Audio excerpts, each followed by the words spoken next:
आकाश की आराधना के चक्करों में मत पड़ो। संग्राम ये घनघोर है, कुछ मैं लड़ूं कुछ तुम लड़ो। हम लोगों को ही मिलकर लड़ना है अगर ये व्यवस्थाएं सुधारनी है तो।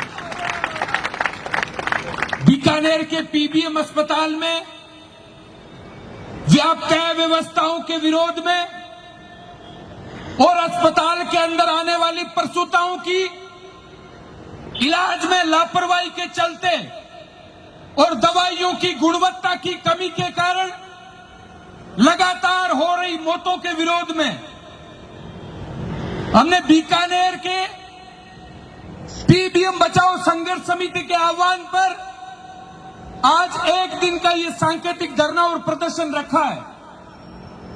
मैं बीकानेर की जिला कचहरी पर आज इस धरने में मंच पर उपस्थित जितने भी गणमान्य लोग यहां मौजूद हैं, मैं सबका धन्यवाद देना चाहता हूं कि आप सब लोग वो लोग हैं, आने वाले समय के अंदर जब इतिहास में चर्चा होगी, जैसे देश गुलाम हुआ करता था तब आजादी की लड़ाई लड़ने वालों का नाम बहादुरों में और तमाशा देखने वालों का नाम गुलामों में लिखा जाता है, वैसे ही आपका नाम और आपका नाम लिखा जाएगा। इसलिए मैं आप सब लोगों को धन्यवाद देना चाहता हूं।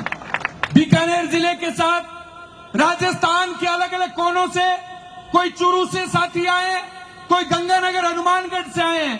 आप सबका सामने उपस्थित जितने भी नौजवान साथी हैं, बुजुर्ग हैं, आप सबका मैं धन्यवाद देना चाहता हूं।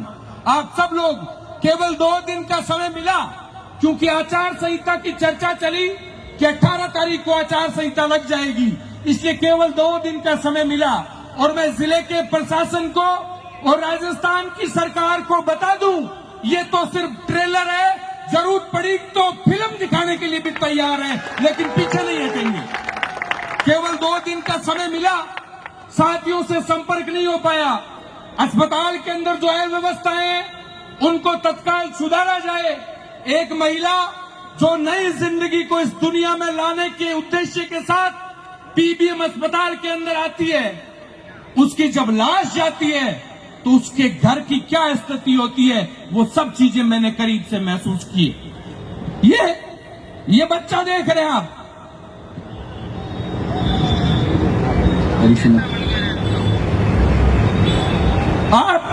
आप इसको जानते हैं? ये नापा सर का है। इसकी मां अस्पताल के अंदर आई थी, अब इसकी मां का साया इसके सर से उठ गया, स्वस्थ एकदम। उसके बाद में भी अगर घरों में बैठे रहे तो आने वाला समय माफ नहीं करेगा। आज ये बच्चा अनाथ हुआ है, कल आपके बच्चे भी अनाथ होंगे, मैं गारंटी के साथ कह रहा हूं। इसलिए निवेदन करना चाहता हूं आपसे, ये लड़ाई मुझे तकलीफ किस बात की होती है? मेरा काम इस जिले के अंदर कहीं रुकता नहीं है, लेकिन लोगों का जमीन मर चुका है, लोग घरों पर सो रहे हैं, लेकिन आपके घर का कोई मरेगा तो भी रामनिवास कूकड़ा तैयार खड़ा रहेगा। ये जबान देता हूं आपको, लेकिन जमीर को जगाएं, ये निवेदन करना चाहता हूं। इसका नाम हरीश है, इसकी मां थी कमला, जो अस्पताल के अंदर आई थी एक नई जिंदगी को इस दुनिया में लाने के लिए। इलाज में लापरवाही के चलते इस बच्चे के सर से मां का साया उठ गया। हम लोग लड़े, वहां धरना दिया, प्रदर्शन किए। आप कहां थे? आप अपने घरों में थे। मैं किन लोगों को कह रहा हूं जो सोशल मीडिया के माध्यम से घर पर बैठे मेरी बातें सुन रहे हैं? मैं कहना चाहता हूं, आज ये बच्चा अनाथ हुआ है, कल आपका नंबर आएगा, ये तय, अगर आप इसी प्रकार से तमाशा देखते रहे। इसीलिए लड़ाई लड़ रहे हैं। पीबीएम कैसी अस्पताल, जहां पूरे बीकानेर संभाग के लोग अस्पताल के अंदर आते हैं इलाज करवाने के लिए। पिछले 2.5 महीनों के दौरान 1500 ऐसे लोग जिनके हमने व्यक्तिगत काम करवाए हैं। 100 मरीज ऐसे जो 3 महीने से चक्कर लगा रहे थे, जिनके ऑपरेशन नहीं हुए, उनके कंधे पर हाथ रख के उनके ऑपरेशन करवाने का काम किया है पिछले 2.5 महीनों के अंदर। 200 ऐसे मरीज जिनको डॉक्टरों ने दवाइयां लिखी 10,000 से 12,000 की, 15,000 की, वो दवाइयां अस्पताल में नहीं थी। वो दवाइयां कहा बाहर से मेडिकल से लेके आए, और वो गरीब परिवार का व्यक्ति था। अस्पताल प्रशासन से बात करके उन 200 मरीजों को वो दवाइयां अस्पताल में उपलब्ध करवाने का काम हमने किया पिछले 2.5 महीनों के अंदर।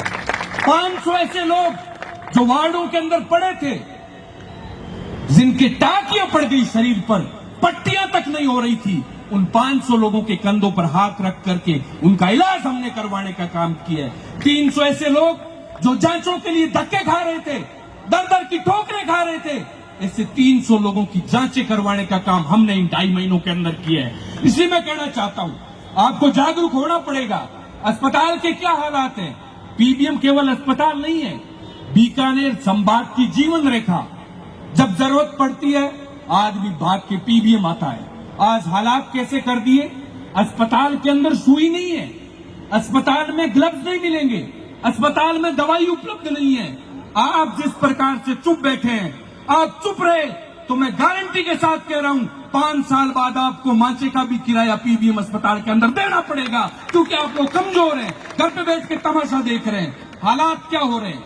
अस्पताल के अंदर आईसीयू में बिजली नहीं है। जो मरीज गंभीर स्थिति के अंदर वेंटिलेटर पर पड़ा है, जिंदगी और मौत की लड़ाई लड़ रहा है, जो मशीनों के सहारे इस दुनिया के अंदर जिंदा है, उसके आईसीयू के अंदर बिजली चली जाती है।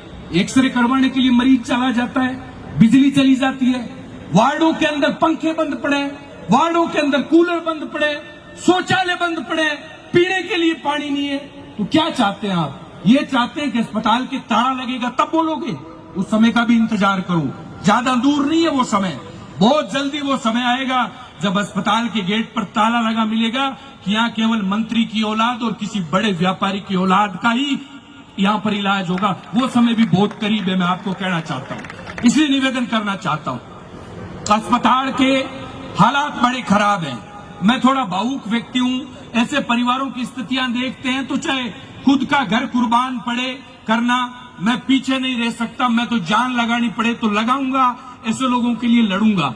तो मैं आपसे एक ही निवेदन करना चाहता हूँ, राजस्थान की सरकार से मांग कर रहे हैं, पूरे राजस्थान के अंदर अस्पतालों की स्थितियां बदहाल पड़ी है, लगातार प्रसूताओं की मौतें हो रही है। राजस्थान के चिकित्सा मंत्री जो बयान दे रहे हैं, कभी वो नाचने गाने की बातें करते हैं प्रसूताओं के लिए, कभी वो महत्वपूर्ण विषयों पर बात होती है तो ब्रेक के बाद मिलेंगे ऐसी बातें करते हैं। ऐसे व्यक्ति को तत्काल प्रभाव से इस्तीफा दे, ये हमारी राजस्थान की सरकार से मांग है। साथ ही हम मांग करते हैं, अस्पताल के अंदर इलाज करवाने आने वाले प्रत्येक व्यक्तियों को 100% दवाइयों की उपलब्धता रहे। 5 रुपए की दवाई भी गरीब को बाहर से खरीदनी नहीं पड़े।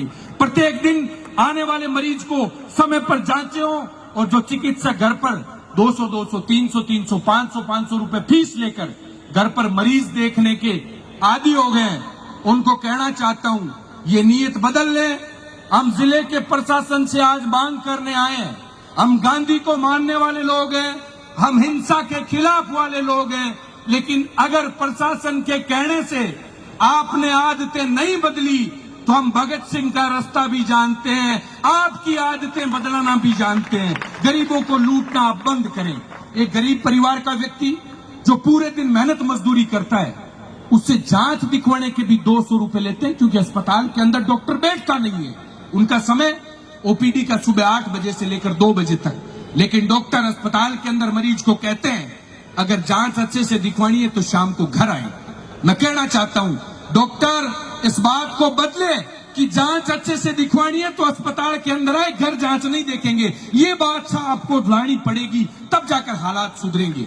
आज बीकानेर के जिला कलेक्टर महोदय से हम मांग करने आए हैं, क्योंकि बीकानेर के अंदर अभी जो प्रशासनिक अधिकारी हैं, चाहे जिले के कलेक्टर हैं, चाहे बीकानेर के पुलिस अधीक्षक हैं, दोनों ही अच्छा काम कर रहे हैं और अच्छे काम की तारीफ निश्चित तौर पर हम करते हैं। बीकानेर के अंदर नशे के खिलाफ नीलकंठ जो अभियान पुलिस द्वारा चलाया जा रहा है, मैं उसको सलाम करता हूं और एसपी साहब का धन्यवाद भी देना चाहता हूं। अच्छे लोग अच्छा काम करेंगे, हम उसका धन्यवाद भी देंगे, लेकिन अस्पताल की व्यवस्थाओं को सुधारा जाए। आप आंकलन करिए, केवल मरीज ही दुखी नहीं है, अस्पताल के अंदर नौकरी करने वाला एक सुरक्षा गार्ड 8,000 रुपए के अंदर पीबीएम में नौकरी कर रहा है। 3 महीने से पैसे नहीं आए उसके खाते में, उसके घर खाने को आटा नहीं है। आप अंदाजा करिए अस्पताल के क्या हालात हो गए। एक अटेंडर जो 5,500-6 हजार रुपए में नौकरी करती है महिला अस्पताल के अंदर, या कोई लड़का नौकरी करता है, उसको 5,500-6 हजार रुपए मिलते हैं। पिछले 3 महीनों से उनके खाते में 5 रुपए नहीं आए। लैब टेक्नीशियन नौजवान जो बैठे हैं अस्पताल के अंदर, जो वहां पर लैबों के अंदर जांचें करते हैं, पिछले 8 महीनों से उनके खाते में पैसे नहीं आए। हमारी मांग है तत्काल प्रभाव से उन गरीब लोगों के खातों में पैसे डाले जाएं, और समय पर पैसे नहीं डालेंगे तो उसके लिए पेनल्टी तय की जाए और उस फर्म को ब्लैकलिस्ट करने का काम करें, ताकि ऐसे चोरों को अस्पताल से छुट्टी हो सके। ये मांग भी हमने इसमें शामिल करने का काम किया है। केवल हमारा उद्देश्य सिर्फ मरीज नहीं है, वो गरीब व्यक्ति जो अस्पताल के अंदर बड़ी उम्मीद लेकर आता है, जो गरीब परिवार का व्यक्ति है, जो सरकार से आस लेकर आता है, अगर उसके साथ अन्याय होगा, हम पूरी ईमानदारी के साथ, पूरी निष्ठा के साथ उसके साथ मजबूती से खड़े रहेंगे। साथ ही अस्पताल के अंदर चाहे जो कूलर पंखे बंद पड़े उनको सही किया जाए, जरूरत पड़े तो उनको नए लगाने की पड़े तो उनको नया लगाया जाए। पार्किंग के नाम पर लूट चलती है, हम अस्पताल जाते हैं, काम से पर्ची काट के हाथ में पकड़ा देते हैं, 20 रुपए लगेंगे, बाप का राज थोड़ा ये व्यवस्था भी तत्काल बंद करी जाए। ये बात भी हम आज जिले के कलेक्टर महोदय से करने का काम करेंगे। इन तमाम मांगों को लेकर बाकी मांग पत्र में आप लोगों के बीच में साझा करना चाहता हूं। जिन 15 सूत्री मांगों को लेकर आज हम सब लोग इकट्ठा हुए हैं, इनका केवल एक ही उद्देश्य है कि अस्पताल के अंदर जो अव्यवस्थाएं हैं वो तत्काल प्रभाव से सुधरे। सबसे पहली हमारी मांग है, अस्पताल के अंदर दवाइयों की उपलब्धता सुनिश्चित की जाए। 2 नंबर हमारी मांग है, अस्पताल में मरीजों की जांचें तत्काल हो और तत्काल उनको रिपोर्टें अस्पताल के अंदर उपलब्ध हो। साथ ही वार्डों के अंदर कूलर पंखे बंद पड़े उनको शुरू किया जाए। और जो अस्पताल के अंदर मेडिकल सेंटर बने हुए हैं, जिनको डीडीसी बोलते हैं, ड्रग डिस्ट्रीब्यूशन सेंटर, वहां पर एक व्यक्ति रहता है, केवल हेल्पर नहीं है, वहां पर मरीजों को आधे घंटा खड़ा रहना पड़ता है। वहां पर हेल्परों की भी नियुक्ति की जाए, ताकि तत्काल हम दवाई लेने जाएं तो हमें दवाई वहां पर उपलब्ध हो सके। साथ ही चौथी मांग है कि पेयजल की व्यवस्था तत्काल सुधारी जाए। अस्पताल के अंदर पेयजल तक की व्यवस्था है, शौचालयों की स्थितियां सबसे ज्यादा खराब है, आदमी वहां वॉशरूम तक नहीं जा सकता, इसलिए उन शौचालयों के अंदर साफ सफाई की व्यवस्था की जाए। गार्डों के इनका समय पर वेतन दिया जाए और जो अस्पताल के अंदर दवाइयां हैं जिनकी गुणवत्ता में कमी है, उसके लिए एक जांच कमेटी बनाई जाए और गुणवत्ता के अंदर सुधार किया जाए। साथ ही जो अस्पताल के अंदर केवल अधीक्षक के भरोसे आप अस्पताल नहीं छोड़ सकते, एक आईएएस अफसर की नियुक्ति की जाए जो पूरे अस्पताल को चलाने का काम करे। एक ईमानदार व्यक्ति वहां बैठा रहे ताकि इन चोरों पर नियंत्रण कर सके। साथ ही नई जनाना जो अस्पताल बनी हुई है वो अभी बंद पड़ी है, उस नई जनाना अस्पताल को शुरू किया जाए, ताकि जो डिलीवरी केस होते हैं उनके लिए महिलाएं परेशान होती है। एक बेड पर 3 महिलाएं जो प्रसव के लिए आई है उनको लेटाया जाता है, तो आप अंदाजा करिए कि हालात कितने खतरनाक हैं। इसलिए हम चाहते हैं वो नई जनाना जो बिल्डिंग है वो तत्काल प्रभाव से शुरू हो। साथ ही जो इलाज में लापरवाही के चलते प्रसूताओं की मौतें हुई है, उन परिवारों को आर्थिक मुआवजा भी राजस्थान की सरकार दे, क्योंकि उनकी गंभीरता समझे सरकार, क्योंकि उनकी लापरवाही के चलते उनके घर का परिवार का सदस्य चला गया, तो सरकार आर्थिक मदद करके उनकी मदद करने का काम करे। साथ ही राजस्थान के चिकित्सा मंत्री इन तमाम बातों की जिम्मेदारियां लेते हुए अपने पद से इस्तीफा देने का काम करें। ये सबसे महत्वपूर्ण मांग है।